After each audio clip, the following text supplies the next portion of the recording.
Welcome to the B&H Photography Podcast. This coming weekend in Amsterdam, Adriane Ohanesian will be honored with the 2015 World Press Photo Award for a photo she took of a young boy badly burned in a bombing raid in Darfur, Sudan. We were fortunate enough to have Adriane visit our studio last week, and our conversation with her could not have been more fascinating. We talked about her development as a photographer, how she snuck into South Sudan to begin her career, her project with rebel soldiers in Burma, and about the challenges and advantages of being a woman photojournalist. The conversation ran over our normal time, but was so interesting we decided to present it in two parts. We hope you will be as captivated by Adriane's experiences and insights as we were. Here's part one.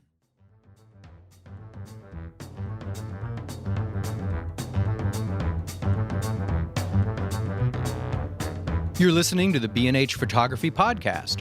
For over 40 years, B&H has been the professional source for photography, video, audio, and more. For your favorite gear, news, and reviews, visit us at bnh.com or download the B&H app to your iPhone or Android device. Now here's your host, Alan Weitz. Greetings and welcome to the B&H Photography Podcast. Before we begin, your feedback is really important to us. Reach out to us on Twitter at BHPhotoVideo with the hashtag BHPhotoPodcast. On today's episode, we're going to be speaking with photojournalist and recent World Press Photo Award winner, Adriane Ohanesian. Adriane is in town briefly before heading back to East Africa, where she's based. Last year, she was one of the very few foreigners to venture into war-torn Darfur, and her work in South Sudan has chronicled the beginning of a new nation and its descent into civil war. Her work also touches upon subjects of maternal and child health and the life of women refugees and soldiers. Today, I'm also joined by my colleague at B&H, writer and photographer Jill Waterman, and our producer John Harris. Welcome, Adriane, and thank you for joining us, Jill. Adriane, first question. What drew you to Sudan? Well, I think what really drew me there was the Sudanese people. And at that time, where I worked in eastern Sudan and then in South Sudan, there weren't any wars where I was photographing at the time. So originally, I had a best friend, also from northern New York, who went to the American University in Cairo. Okay. And I had visited her there, and we had met Sudanese in Cairo, who welcomed us down to Khartoum. And I ended up traveling there. I was young. I wanted to see what it was like. And that's where I first met Sudanese, learned about the culture. They're the most hospitable people I've ever met. So when I did finish school and studied photojournalism, that was the natural place to go back because I knew the people. I enjoyed being there. Oh, so in school, your introduction to the country and the people was when you were still in school, you were still learning photography. Yeah, it was before I even went to photography school. Okay. All right. So you have a history there then. All right. Okay. Yeah, I studied cultural anthropology and nonviolent conflict resolution in Colorado. And then afterwards, I went to school for photography. And did you have a sense that you wanted to get into photography when you were studying that, or that was not even on the radar? Towards the end of university, I studied abroad in Indonesia. And as part of my thesis there, because I was studying anthropology, I ended up incorporating photographs into my thesis. And those photographs were actually what I used to apply to photography school after I finished. So I did a year ICP, after. or where did you go to school? At ICP. Okay. Yeah. Adriane, how did those majors that you studied in undergraduate school, what kind of platform did they provide for you to jump into photography? Well, at the time when I was studying anthropology, a lot of what people had told me was, well, what are you going to use this for? I mean, it's a wonderful thing. You get to explore people's lives and really pay attention to the details of what is important to people. That's a lot about what anthropology is for me, how people give things meaning. And so I think it has actually become very useful to me. Over time, just all those important details of people's lives is what's important to them. And if you can recognize that, I think with photography, it's not just about approaching people and stealing their photos. It's about having a relationship with those people. And the fastest way to do that is to observe and try to understand who people are. So I think absolutely it's helped. When you're photographing in those situations, are you looking at the details? Is that something that you gravitate to photographically? I think photographically, but above that, just as a person, how do you shake hands? How do you give someone a hug? How do you serve tea? When you do serve tea, how do you do that? Is the sugar separate? Do you use the same spoon in the sugar dish as you do in the tea? These are all important things. What do you serve? Is there a question about that? I never thought about that particular, the spoon and the tea and the sugar. Oh, well, I have an answer actually.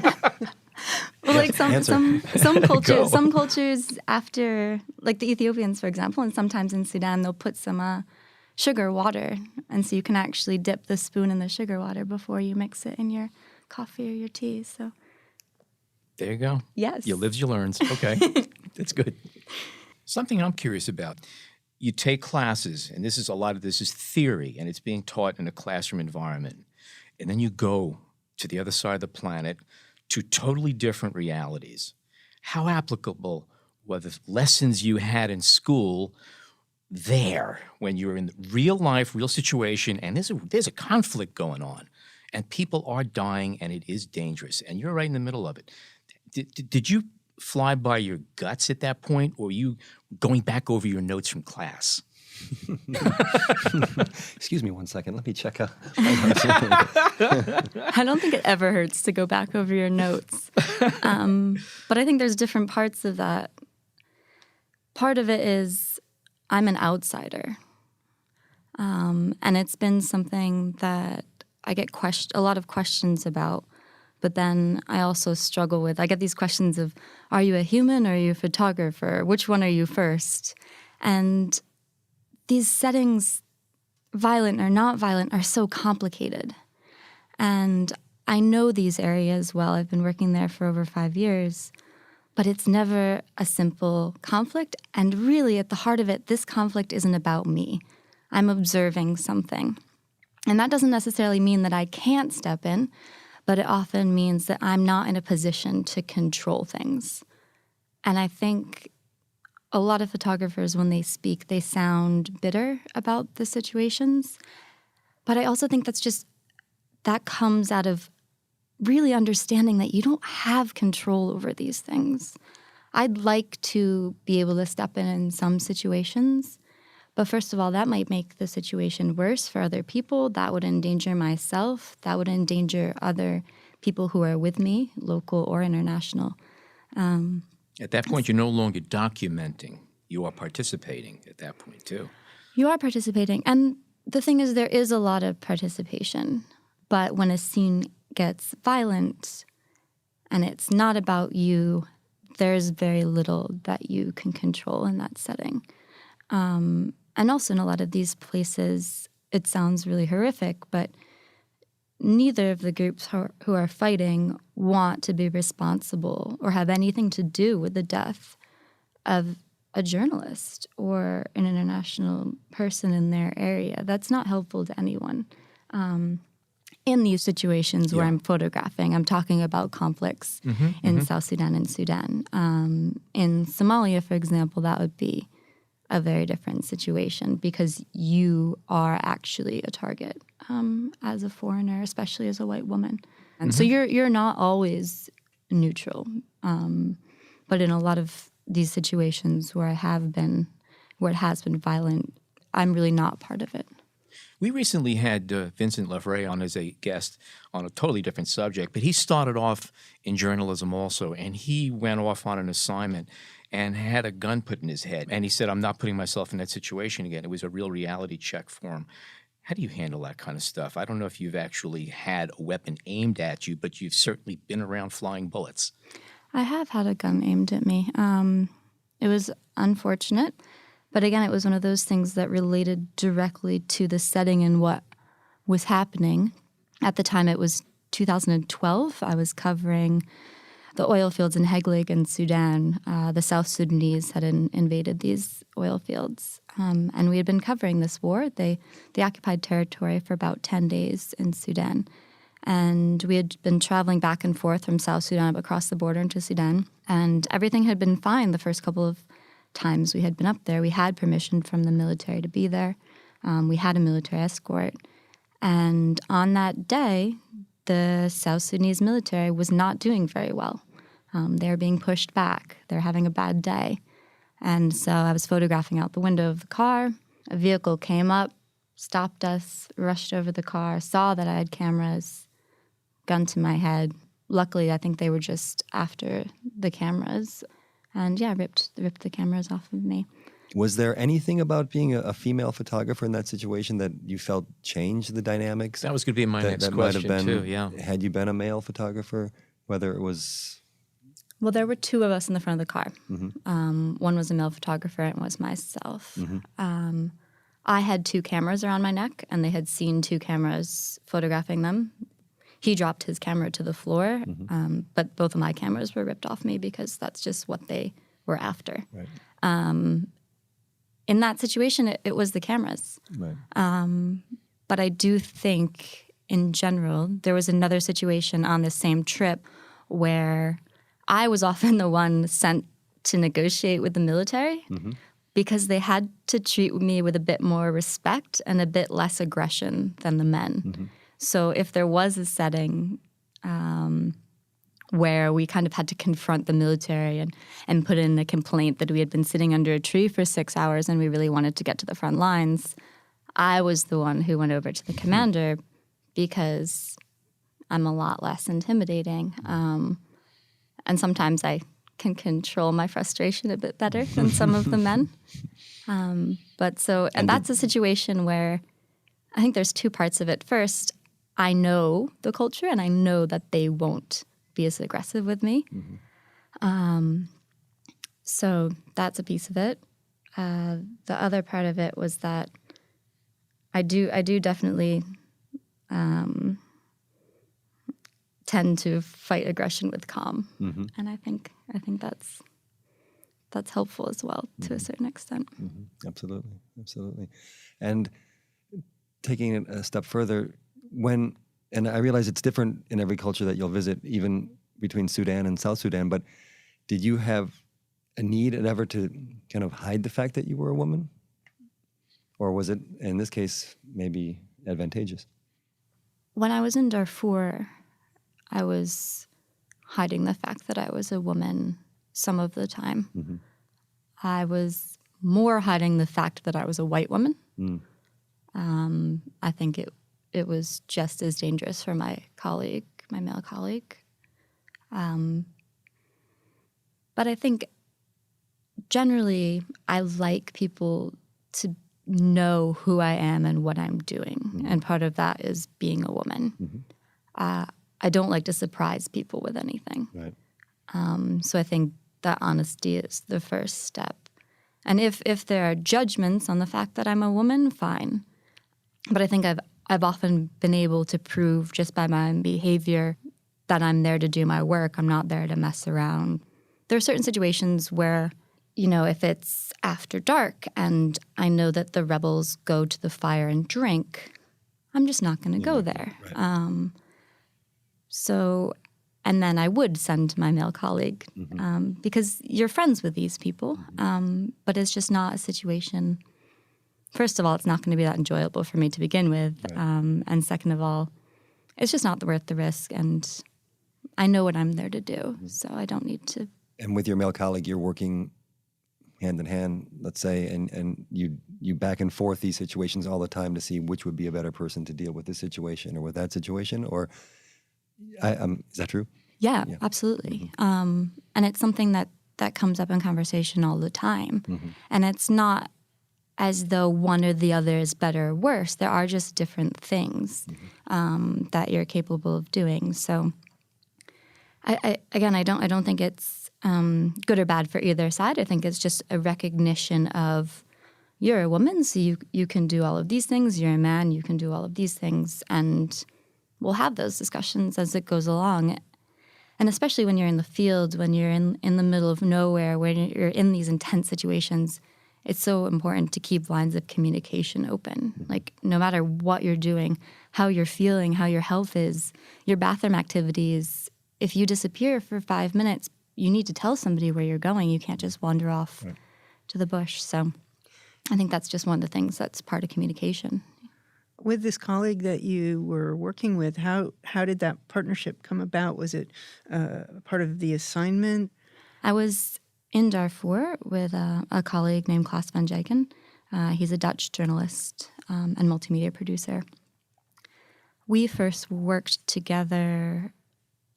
We were put on assignment. He hired me actually for his production company out of Holland. We had been working in another rebel-controlled area of Sudan in the Nuba Mountains of South Kordofan.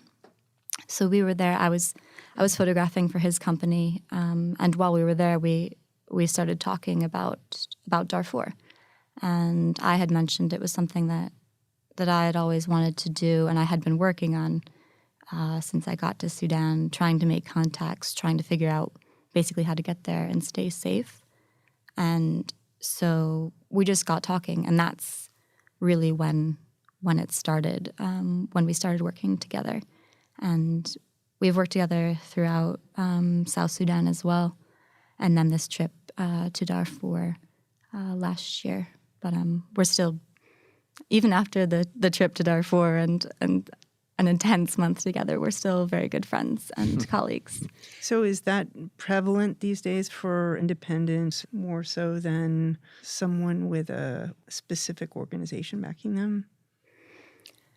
I think part of what I've done has been a bit unique in that sense, but I also think it's part of the issue with security and getting assignments in some of these places.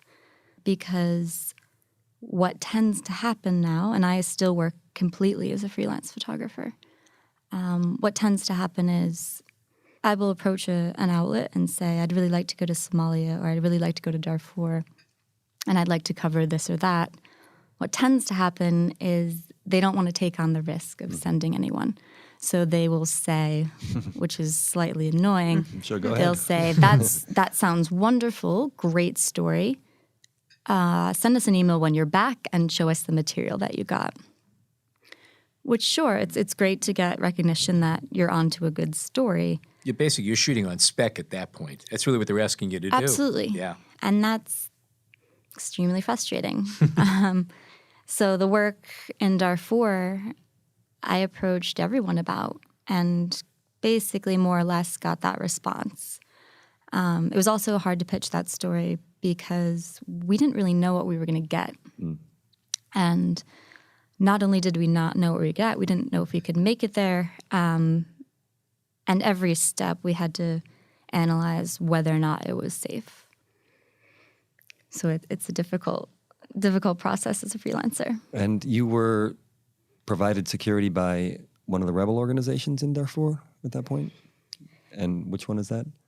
So getting into Darfur, there are multiple different rebel groups that are operating.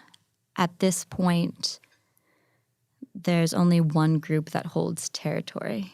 So, and in order to work freely, you kind of have to be in a somewhat stable place. Absolutely. Otherwise, forget it. You're not going to be able to spend time with civilians, which is what we really wanted to do. Okay. So we were under the support and guidance of the SLA, which is the Sudan Liberation Army. And this is a faction that's led by Abdul Wahid. And his territory is really in the middle of the mountains, the Mara Mountains, Jabal Mara. So we were traveling with them. We went in with an independent translator who was a civilian.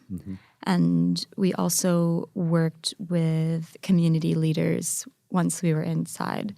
And you're hiring, for example, this translator and the person who you went with is somebody you found, you reached out to, you hired. And do you have any support from the organization? Like, for example, I know the Wall Street Journal, to some degree, you work with them. Do you have any support system from this organization or others? For this trip, we were provided with a sat phone from Trouw, which was a Dutch newspaper. And that was about it. We were checking in. I can't remember. I think it was once a day we were supposed to be checking in. But yeah, we found and hired the translator independently. We paid him for his work, not a significant amount, but he was also Darfuri and was very eager to get back into Jebel Mara because he hadn't been there in years. So our trip was really epic in terms of anyone, even refugees in Chad getting back into this area, because it's not easy to travel back and forth. Right. You said you wanted to work with the civilian population, and was that a series or a theme or a goal that you had in mind when you went? Did you kind of know what you wanted to shoot and what to look for? And maybe we could again tie this into the topic at hand, if you could speak on that. Well, absolutely. I think what we did know before we went in is that there were tens of thousands of people who had been displaced. And that is displacement by the government of Sudan, government-backed militias, and also conflict between the rebel group and the government of Sudan. So we did know that. We knew these people had fled up into the mountains for safety. Some of the displaced flee to refugee camps in Darfur. But the problem with the refugee camps is they're in government-held territory. So you're essentially fleeing to a place that's run by people who have attacked your family members, burned your towns, and murdered your sons. So a lot of people also tend to flee into rebel-held territory for a bit more of stability. Or I shouldn't say stability at all, I should say comfort. So we knew that there would be a lot of civilians displaced.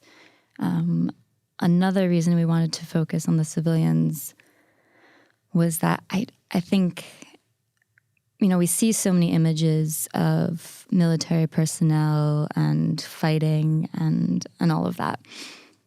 And that's fine, and I think that's important and has a certain place. In Darfur, I wish I had gotten more active fighting because the government denies that activity is happening. Right. So that's when those images are important, when the President Bashir says, oh, the fighting is over, everything's calm, and then you can show images of active fighting. That's important. But at the time, it was more to get stories from civilians. And also, when you're traveling with a rebel group, it's very easy to tell their story and to tell the story that they want to give you. And I think that's extremely dangerous. So by kind of separating ourselves from the rebels once we were inside, it gives the story a bit more legitimacy. And those are the people who are affected. And also it leaves space for those people to criticize the rebel group you're traveling with, which is completely reasonable. And doesn't that, though, in a sense, put more of a focus and maybe more of a danger on you if let's say, for example, you're brought in with the agreement of a rebel organization, and you say, well, I'm not interested in your struggle right now. I want to look at the people who are suffering in between these groups. All of a sudden, you're denying their story to some degree to focus on another story, and they're going to say, well, wait a second, what are you up to? And again, you may be putting yourself in a riskier situation, no? It can be. It can be, absolutely.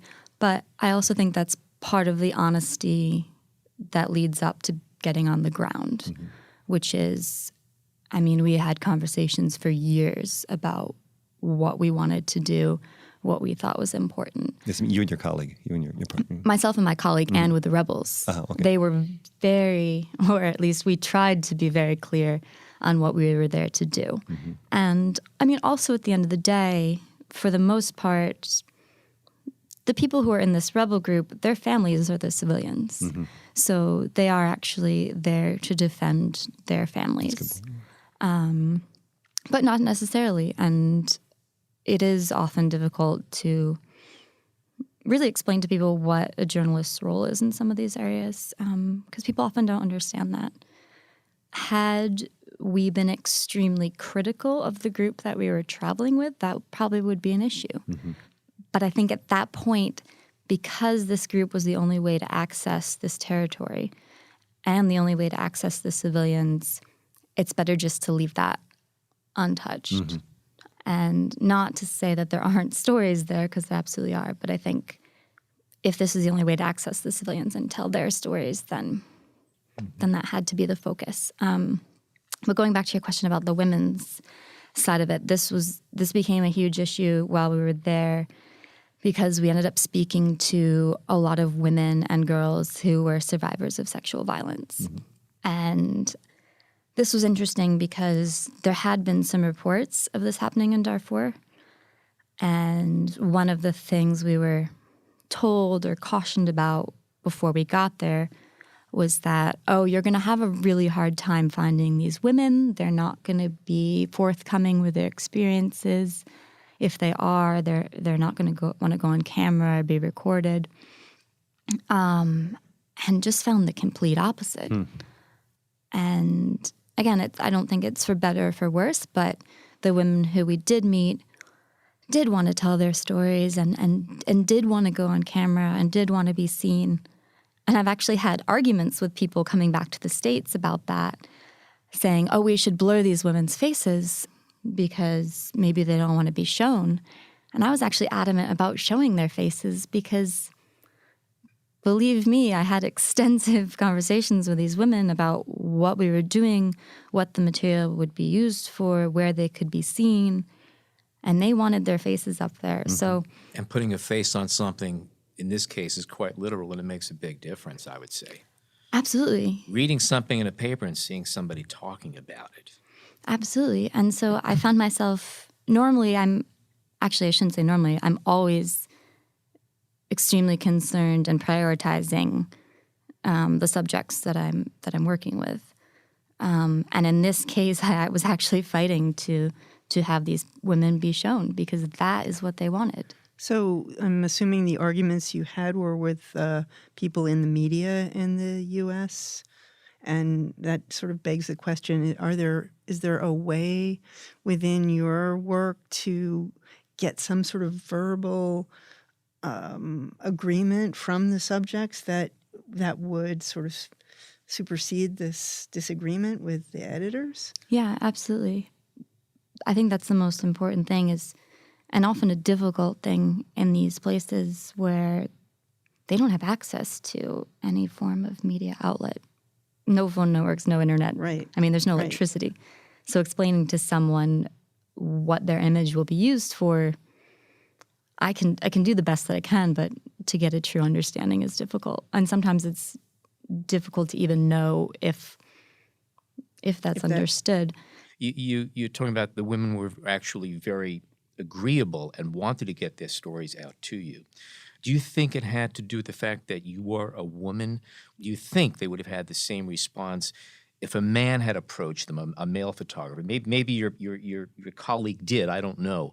But do you think that they felt safer with you? To a certain extent, possibly. Even if they feel just as comfortable around a man as a woman, I often ask men to leave the room, especially when I'm taking photographs, because honestly, you just never know how people are going to feel. And sometimes maybe they don't even know how they're going to feel. So I think it never hurts to try both. But I like being alone with people, regardless of who they are, what their experience is. I think there's something powerful about that. I think there's more of a relationship when you're the only two in the room. But absolutely, there were times when even class was saying, I'm just going to step out. I'm going to remove myself because you do want people to feel free to tell their stories. So whatever that context is that will help them, then you should try to be supportive of that. And I do think, having women show me wounds on their body or something like that, I don't know if they would have been comfortable doing that in front of men. The topic here is women in photojournalism, and there's a lot of talk about, and a lot of justified that, women do have quite often or a lot more to fight through to get where they want to go compared to a guy. But at the same time, there are certain things that you can do. You could take advantage of these attributes or skills, whatever, and make it work for you that way. And I think that's something that anybody who's looking at this subject has to say, okay, here's what I have. I have these talents. I have these tools. I have a personality. I have a certain way of going and breaking down walls and connecting with people. And I don't think it matters too much whether you're male or female, if you feel confident about yourself and you know what you're doing and you have a purpose and a goal, you can crash through a lot of those walls. Is that fair to say? Yeah, absolutely. I just think it comes down to who you are. But on the other hand, I think for a lot of women in this industry, and maybe I'm wrong, but I think it comes down to being comfortable surrounded by men as well, to be able to go into a room full of military commanders and stand your ground. I think oftentimes we can be our worst enemies in that situation. So I just think maybe it takes a bit more confidence for a woman to be able to do that, whereas a man would just walk into that room and not think twice about it. I saw a photo series recently where all of the men in the room had been photoshopped out of the image. Did you see this? Oh, yeah. And that really explains it all. A man wouldn't think anything about walking into this room, but I do. I realize that I'm the only woman there. And sure, sometimes that can work to my advantage. Sometimes it can work to my disadvantage. I think maybe women do have to try harder to be tough. Maybe that's not naturally our thing. Do you think it was a learned skill? I mean, can you look back earlier in your career to see a situation where you felt intimidated and you backed down, where now with experience and time, that's not an issue? Oh, yeah. You didn't hesitate on that at all. Well, Without a doubt. it's the Without same a for doubt. me. I think we can all say the same. I mean, I don't think men in a room full of military fighters, I don't think there's too many, without experience anyway, there's too many people that wouldn't be intimidated. But that's the thing. I also just think it's experience. Yeah. And it goes back to confidence. Mm-hmm. And I don't know if either of those things are necessarily tied to your sex. Right. I think a lot of it's experience. And yeah, having confidence around people. It's interesting too, working in some of the areas that I work, because race comes up so often. Mm-hmm. And I think you do stick out like a sore thumb in where you work. No two ways about it. Absolutely. And it's kind of tied to the issues of gender that we're talking about, because it's one of those things that exists. And denying that it exists is the worst thing you can possibly do. And where I work, it comes down to tribe. It comes down to shade of your skin. And we're talking about people of literally a rainbow of skin colors. And myself, I'm a white woman. And that does give me certain privileges where I work. And why is that? Partially it's because I'm not tied to these conflicts. I'm not from one tribe or the other tribe. I'm not Kenyan. I wouldn't be mistaken for being one of those tribes.